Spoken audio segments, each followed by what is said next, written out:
Bueno, muy buenas a todos los miembros de la comunidad. Estamos acá para hacer una nueva hipótesis de inversión. En este caso puntual vamos a estar analizando qué fue el Rodrigazo, este evento de política macroeconómica tan importante y que dejó una huella histórica en la economía argentina, que marcó a generaciones y que todavía hoy se habla, y analizar un poco los puntos de contacto que tiene con la actualidad económica de nuestro país. Así que vamos a la presentación del programa y después analizamos un poco de qué se trató este evento.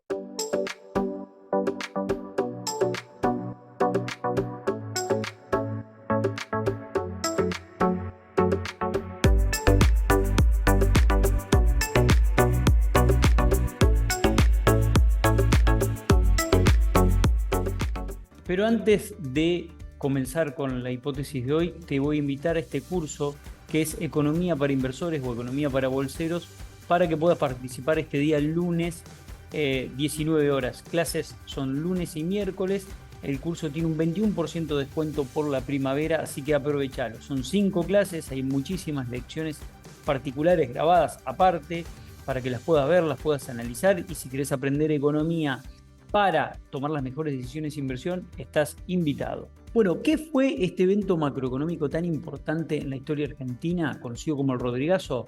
Bueno, antes de analizar puntualmente el evento, hay que retrotraerse un poco para atrás, ¿no? En 1972 todavía gobernaban los militares en la Argentina y la inflación estaba en valores altísimos.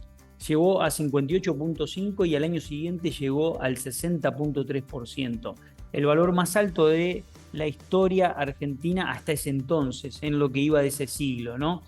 Entonces, lo que ocurre es que cambia el gobierno. Hubo gobiernos de transición, el de Cámpora puntualmente, y cuando regresa Perón, se postula para la presidencia, gana la presidencia Perón, que ya estaba grande y que va a terminar falleciendo poco tiempo después, ¿no? Asume Perón con el ministro que traía Cámpora, que era Helbar, que Helbar tenía un plan cuyo objetivo era tratar de contener ese proceso inflacionario que vivía la Argentina, y hace un pacto social entre las patronales, el Estado y los sindicatos. Logran un aumento del 20% para los trabajadores, y en ese momento lo que ocurre es congelar los precios, congelar salarios por 2 años. En principio el plan tiene éxito y en 1973 logra un éxito bastante importante. Y ya en 1974 la inflación termina de bajar de manera decidida, ¿no? Año 1973 se tiene la inflación más alta hasta ese momento en el siglo, pero era una inflación de arrastre. Ya en el 1974 la inflación baja a 24%, un logro muy, muy importante. Y a mediados de 1974 fallece el general Perón y asume Isabel Martínez de Perón. Pero ¿qué es lo que pasa en el medio de esto, en 1973 y 1974? Dos eventos económicos a nivel internacional que tienen punto de comparación con lo que estamos viviendo hoy. El primer de los eventos tiene que ver con la crisis de la OPEP, la famosa crisis de la OPEP, que voló el precio del petróleo a nivel internacional y que, bueno, produjo sanciones a Estados Unidos, Israel y Holanda. Básicamente la no comercialización a estos países y a los países de Occidente, y la retracción de la producción de petróleo, que hizo volar el precio del crudo. Bueno, esto generó una inflación de costos muy, muy importante e inflación en todo lo que tiene que ver con la matriz energética. Punto de contacto con la realidad de Argentina 2022, guerra entre Rusia y Ucrania, vuela el precio de los commodities energéticos en el mundo, impacto muy, muy fuerte para todo el mundo y particularmente para la Argentina, ¿no? En aquel momento la crisis de la OPEP fue por la guerra del Yom Kippur. Entonces, una situación de guerra, una situación de represalias por parte de la OPEP, en este caso una situación de guerra y una situación muy, muy tensa en materia de commodities energéticos, que le pegó de lleno a la Argentina, que todavía, cuando ocurrió la guerra, tenía una gran dependencia de la importación de gas, y bueno, eso impactó muy, muy fuerte en todo lo que fue las reservas internacionales. A lo largo de todo 2022, la Argentina tuvo que pagar una factura brutal de importación de energía, y eso le generó grandísimos problemas. De arrastre para este 2023 tenemos una sequía, y voy ahora sí a 1973 y 74, donde la Argentina se encontró al mismo tiempo en esa tormenta previa al Rodrigazo, con la crisis de la OPEP y al mismo tiempo con el cierre de exportaciones de carnes argentinas a Europa. Entonces, ¿por qué? Por un brote de aftosa generó que la Argentina no pueda generar dólares vía ese tipo de exportaciones, algo muy parecido a lo que pasa en esta etapa con la imposibilidad de exportar, porque la sequía ha generado una tremenda corrección en todas las expectativas de exportación que tenía este año la Argentina en 2023, ¿no? Los dólares que iban a ingresar por las exportaciones no se produjeron y eso generó que la Argentina tenga que enfrentar con una escasez de dólares este 2023 de una manera muy, muy delicada. Ese contexto de 1973 y 74, que tiene puntos de contacto con el actual, empieza a corroer el acuerdo social que había diseñado Helbar en el comienzo del inicio de Perón. ¿Por qué? Porque las presiones inflacionarias empiezan a ser latentes y empieza una etapa muy compleja. Isabel Martínez de Perón decide nombrar como ministro de Economía a Celestino Rodrigo, y Celestino Rodrigo interpreta que empieza a haber desequilibrios en todos los precios de la economía, algo que también escuchamos hoy, un punto de contacto con la realidad actual es: hay desequilibrio en los precios en nuestra economía, hay precios relativos que están completamente desfasados, hay que corregir los precios relativos. Entonces, ¿qué hace Celestino Rodrigo? Dice, bueno, voy a hacer una política de shock para sincerar los precios y resolver el desequilibrio de precios relativos. Bueno, esa política de shock consistió en una devaluación del dólar oficial, que en ese momento era el dólar comercial, había dólar comercial, dólar financiero, otro punto de contacto con la realidad económica de la Argentina hoy. Lo único que el dólar financiero en aquel momento era el desdoblamiento cambiario. Hoy no hay desdoblamiento cambiario de derecho, pero lo hay de hecho. Vos tenés el dólar oficial y el dólar financiero, y también el dólar blue, y también el dólar turista, etcétera, etcétera. Hay múltiples dólares, pero me centro en esos 4 porque son los más importantes. En ese momento, el dólar comercial pasa de 10 a 26, que es lo mismo que el dólar oficial pase de 350 a 910, y el dólar financiero pasa de 15 a 30, que es lo mismo que pase el dólar financiero de 700 a 1400 aproximadamente. Bueno, esa situación, y aparece el dólar turista, que se pone en 45 pesos. Al mismo tiempo decide aumentar todas las tarifas de servicios públicos en el orden casi el 80%, aumentar el combustible en un 180%, porque claro, es insostenible la situación con lo que se estaba viviendo con la crisis de la OPEP, y en ese contexto lo que empieza a haber es una tensión inflacionaria muy, muy importante y aumentan los salarios un 40%. Isabel Martínez de Perón pone el tope en el 40%. Empiezan las luchas, las jornadas de discusión, empiezan toda la tensión social que genera eso, fundamentalmente con los sindicatos y con las bases de los sindicatos, que son las que se movilizan. Empiezan a lograrse aumentos superiores a lo que había establecido Isabel Martínez de Perón, que algunos aumentos salariales estaban en el orden del 150 y 180%, y cuando ingresaban al Ministerio de Trabajo los derogaban, no los homologaban por parte del gobierno y los dejaron sin efecto. Así fue la tensión que a principios de julio del año 1974, Celestino Rodríguez asume el 4 de junio de 1975, y el julio de 1975 lo que ocurre es el primer paro general de 48 horas impulsado por las bases del movimiento obrero al gobierno peronista. La primera vez que un gobierno peronista tiene un paro.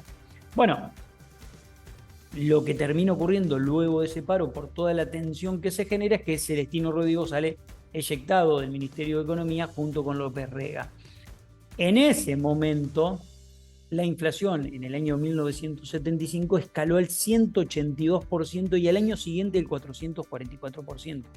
O sea, la política de shock generó un tsunami en precios que fue realmente brutal, pero no solo para 1975 y 76, sino que quienes han estudiado científicamente el impacto económico del Rodrigazo sostienen que durante 10 años seguidos el impacto del Rodrigazo se hizo sentir en toda la economía argentina ¿Por qué? Porque el proceso inflacionario en los próximos 10 años siempre estuvo por arriba del 50% e incluso del 100%.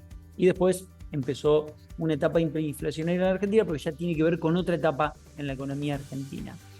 ¿Qué quiero marcar con todo esto que estoy comentando con respecto al Rodrigazo? Si bien fue un evento efímero que duró un mes el Rodrigazo en la Argentina, los efectos de los errores brutales cometidos por Celestino Rodrigo se pagaron 10 años seguidos. Argentina entró en una situación muy compleja de casi una hiperinflación. Se logró evitar esa hiperinflación, pero tuvo tasas de inflación que la van a ver en el gráfico que les voy a publicar ahora.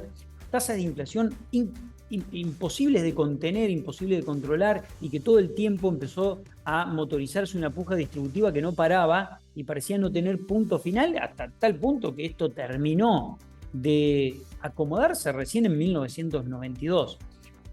Los puntos de contacto de lo que pasó con el Rodrigazo con la actualidad están muy latentes. ¿Por qué? Porque la Argentina viene de una situación muy compleja en el año 2022 y 2023, tanto con la guerra de Rusia y Ucrania y la factura de commodities que la Argentina tuvo que pagar a lo largo de todo este tiempo.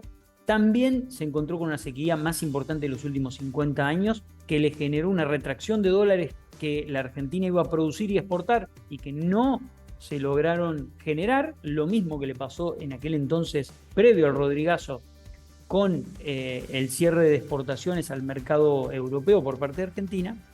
Y déficit fiscal en aquel momento de 15 puntos. En este caso el déficit fiscal no está en ese valor, pero va a llegar con el financiero, va a llegar a un número del 5, 5,5%, y el primario va a estar en el 3%. La Argentina viene también con una mochila de plomo, que es el acuerdo con el FMI, que es de muy difícil resolución. Pagar los volúmenes de dólares que la Argentina tiene que pagarle al FMI y además abastecer a todo su mercado interno para los insumos y materias primas que el sector productivo necesita. Entonces, esa tensión que la Argentina tiene hoy puede tener como salida una estampida más parecida quizás al Rodrigazo que al hiper. No lo sé, es algo que estamos escribiendo en este momento en la Argentina.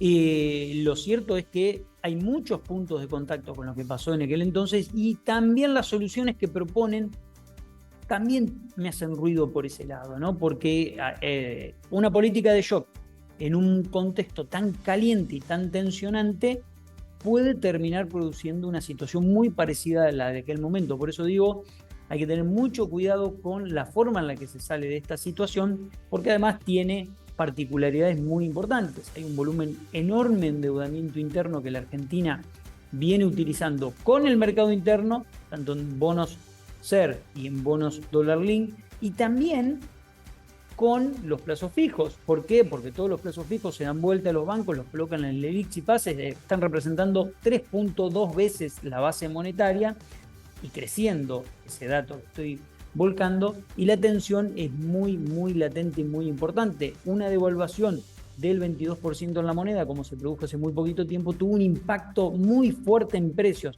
O sea, está todo muy, muy caliente como para tirar un fósforo y que esto explote. Entonces, yo digo, los puntos de contacto que veo con el Rodrigazo son importantes. El contexto que tiene la Argentina hoy es delicado, y me parece que las soluciones, independientemente de el análisis político que haga cada uno y las pasiones políticas que pueden tener, que las pueden volcar en la caja de comentarios, no hay ningún problema. Lo que quiero analizar es estrictamente lo económico.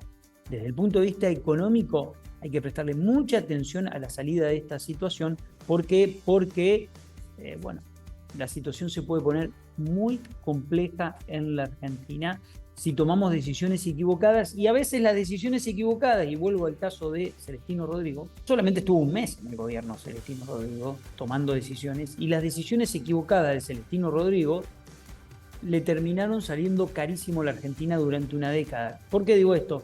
Porque también una decisión equivocada en este contexto de cualquiera de los que le toque gobernar, porque todos se equivocan y todos tienen planes distintos para lo que la Argentina, o lo creen que la Argentina necesita. Entonces, Argentina tiene una gran oportunidad entre 2025 y 2030, y me parece que hay que tener mucho cuidado por cómo se resuelven los problemas en la Argentina, porque esto puede traer consecuencias muy delicadas para lo que viene. Así que bueno, esta hipótesis de el Rodrigazo, los puntos de contacto con la actualidad y la posible salida de la situación que tiene la Argentina hoy, quería volcarlos, analizarlos y tratar de entenderlos con ustedes. Apasionadamente de lo económico, desapasionadamente de lo político, creo que acá lo más importante es entender el contexto, la posible salida de esta situación, para que el daño que se genere en la macroeconomía argentina sea el menor daño posible, porque lo que ocurrió en aquel entonces que marcó una huella en la historia económica argentina. Les dejo un gran abrazo y espero que este video les sea de gran utilidad.